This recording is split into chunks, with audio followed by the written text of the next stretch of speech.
Good day sa lahat.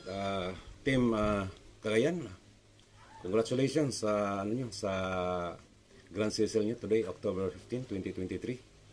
Shout out natin ang team natin, mga leaders natin dyan, guys. Team Alpha CDO under Coach Jun Labis. Shout out din sa Team Life Changer under Coach Eva Gayranod. Hello dyan, Coach. And Unstoppable Worldwide Team by Coach Kirk Arotsa. Congrats guys. Excited din ako ngayon sa araw na to kasi although tayo guys this past few days medyo busy tayo.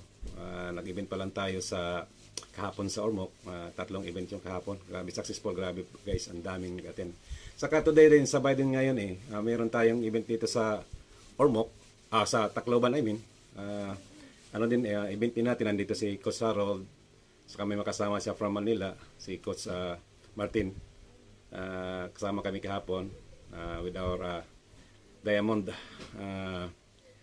Isang Diamond din natin, kasama natin si Coach Joda, I myself, then yung upline din natin si Coach Giselle.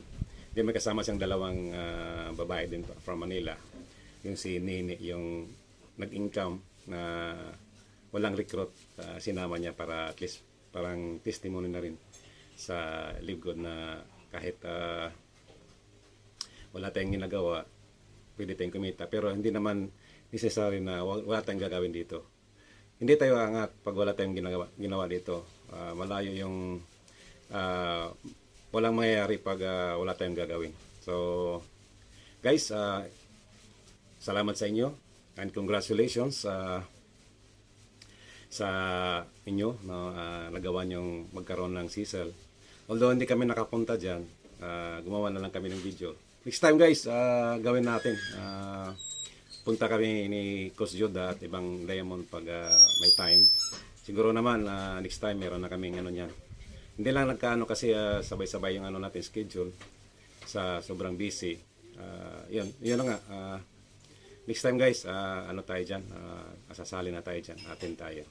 Mag-a-appear kami dyan para mas masaya pag marami tayo dyan. So, excited din ako ngayon guys kasi alam ko merong di magtatagal. Alam ko sa grupo na to dyan from Cagayan sa Mindanao, mayroong magiging Diamond. Palakpakan natin yan guys. Tingnan natin yan. Hihintayin namin yan. Alam namin, nakikita namin, nararamdaman namin, meron talagang lalabas na Diamond dyan. So, focus lang guys. Ito lang dapat natin gawin guys. Focus lang. Yung mayroong mga dyan, mayroong mga dinadalang ibang company.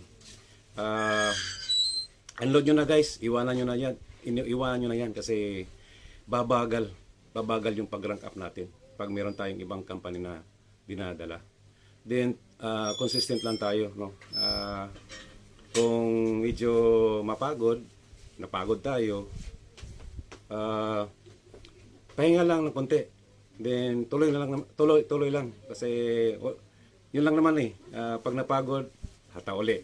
Then determined tayo to reach our goal Kailangan pag sinabi natin ganitong buwan kukunin ko tong rank na to, next month ganito yung makukuha ko.